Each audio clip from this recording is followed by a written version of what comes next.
Welcome back to JJW Outdoors. Justin here. Today I'm going to show you how to make char cloth with some old ripped jeans and an Altoids tin.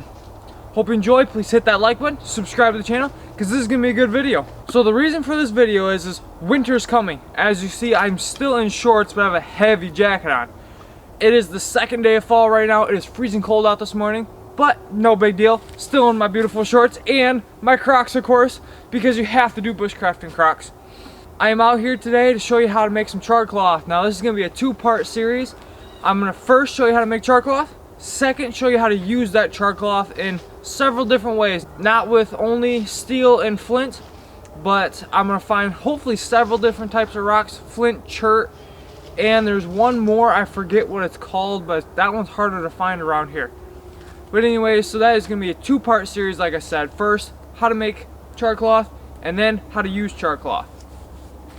So today we're going to be focusing on that. I already have my prep fire material, so we're just going to get a fire going. I'm actually going to practice because, like I said, winter is on its way. And I want to use a flint to start my fire. So a flint, I'm actually probably going to use the back of my knife for sure. I want to get my more out. I haven't used it for a while, so I got to get my more out, strike that fire steel, get this fire going, and then let's make some char cloth. As you see here, I have my fire prep material ready to go. Over here, I have my flint started, a couple pieces of fat wood, saw that I cut the fat wood with, and another container. So we are going to be using Altoids tin to make our char cloth and a Skittles container to make our char cloth. Now as you can see, I've used it before. This one works great, but this one's smaller. So I'm excited to actually have one of these because this I can just throw in my bag and keep the char cloth in there. Which I'll be explaining all that in just a minute. Let's get started.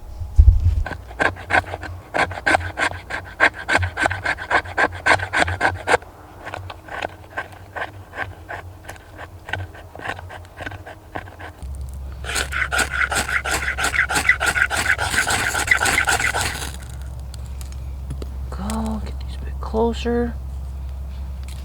Going.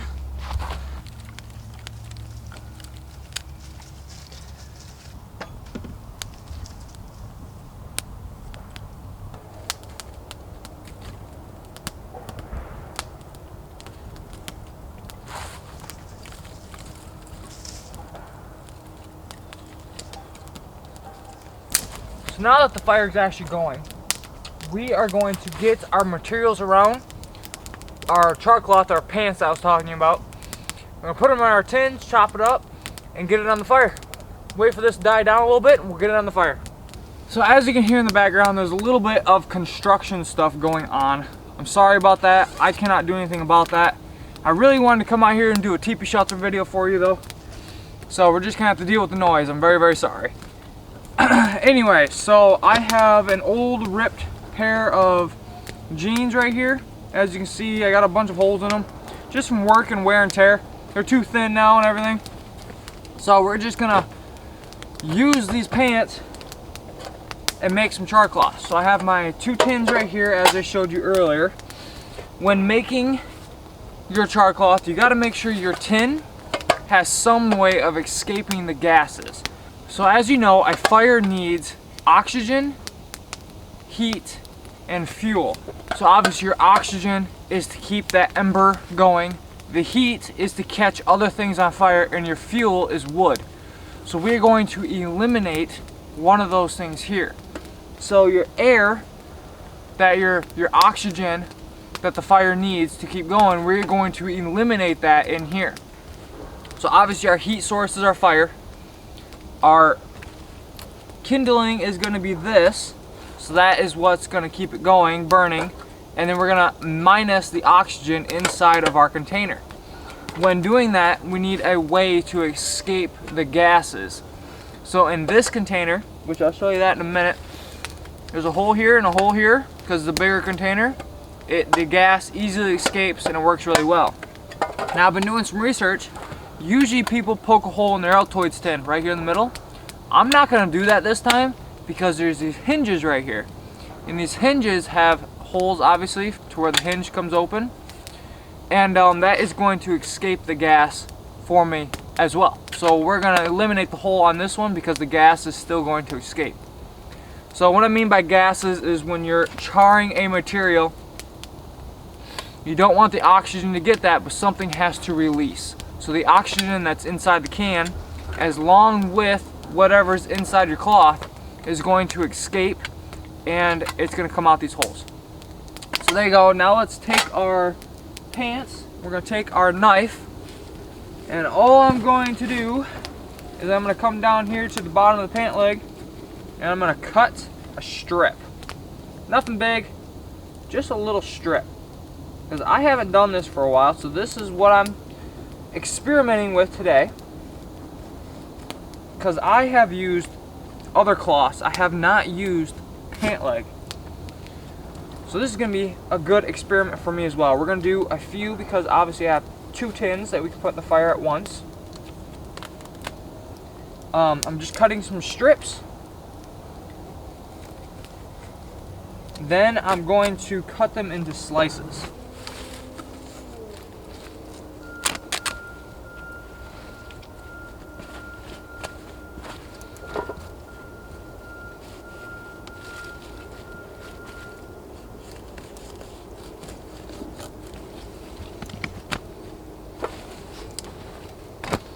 There we go, that should be enough pieces for right now. Let's cut them up into slices and throw them inside our tin. So all I'm going to do for that is I'm just going to lay it down. I'm literally going to cut it like this. But I want big enough pieces to where when they're charred, they're actually going to shrink half in size. So I actually probably want to make this a little bit bigger, but we're still going to throw that inside our tin. So I'm going to go with like this. Big pieces, because when, like I said, when this gets charred, it shrinks in size. So just keep that in mind. Cut them like this.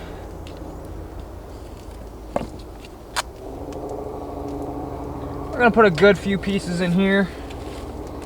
Then we're gonna put probably half the amount inside the other tin, because obviously the other tin is smaller.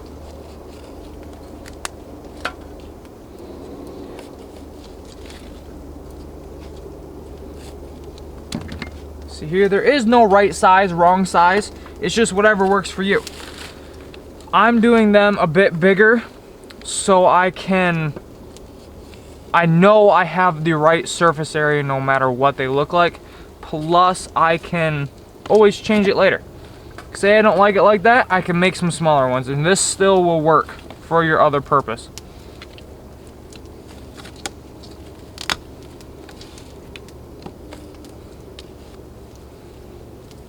Alright. I'm gonna leave that guy big. I'm gonna put 2 inside the Altoids tin. I'm gonna put the rest of them that I cut up inside this big container.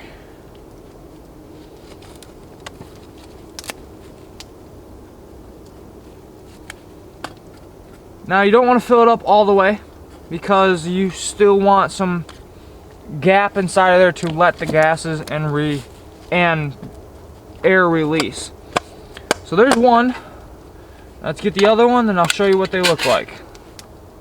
As you see there, close it up, make sure there's nothing on the outside, because you do not want a material to be like this, because you will actually light this on fire, which will light all of your material on fire, and you don't want that to happen.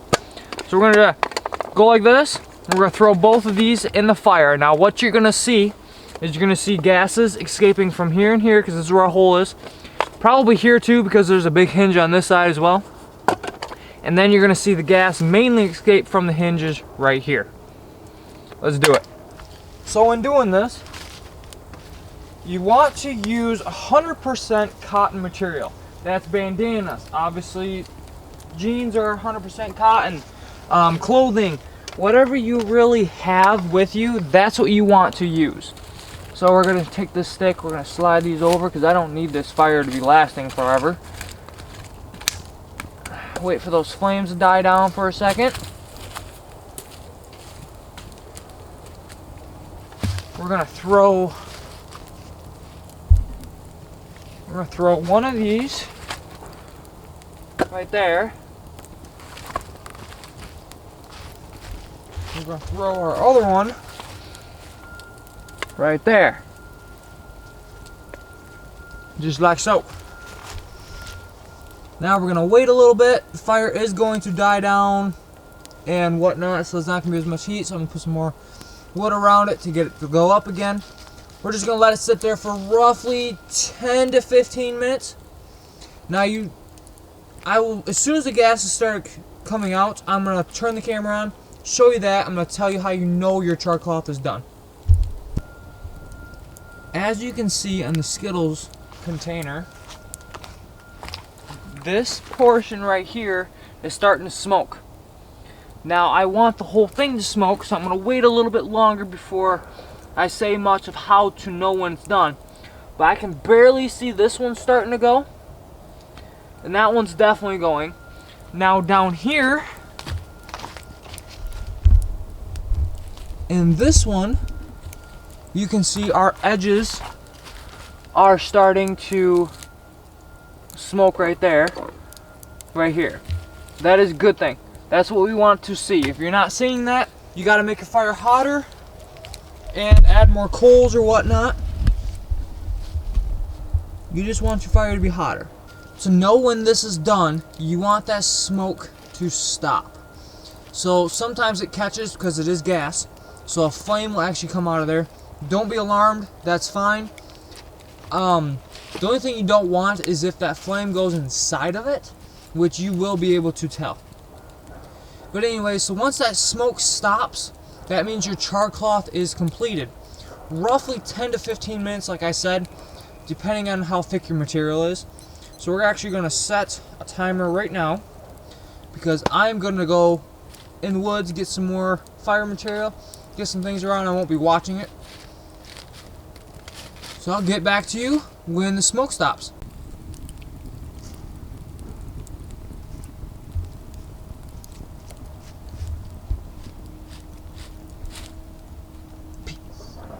Pretty boys.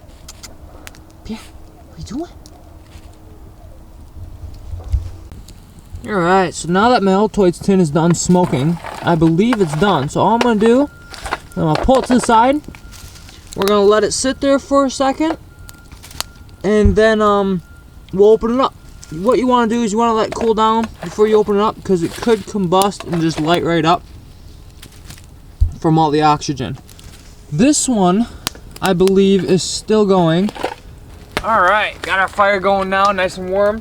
Altoids tin is really cooled off. This one's still a little warm, but let's check it out. I'm gonna open it up. Oh yeah, nice and charred. Nice and charred. As you can see there, got my charred material. Let's take one out.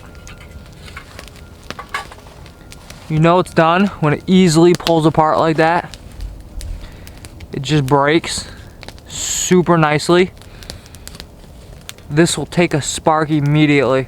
Now let's get our Skittles container. See how this one did. This one I'm really curious about. I've not done this one for a long time. Oh yeah. Oh yeah, same thing. Lots of charred material. Easily pulls apart. You can tell. I thought maybe some of these thicker pieces wouldn't be done yet, but no. So how you know these are done is when the smoke stops coming out of the hole you made, or the edges of your tin. That's how you know it's done. So there we go. We have a lot of char cloth now. So now you know how to make char cloth. Now we got to know how to use the char cloth. So stay tuned for part 2. Please leave in the comments below if you would like me to make more. There's different ways to make char cloth, different things to use with char cloth. Plus, there is a different way. It's called punk wood. You gotta go look for punk wood, and you can make charred punk wood. If you would like to see that, please leave that in the comments below as well. Please hit that like button, subscribe to the channel, because this is going to be an awesome video coming up very soon, part 2. Hope you enjoy.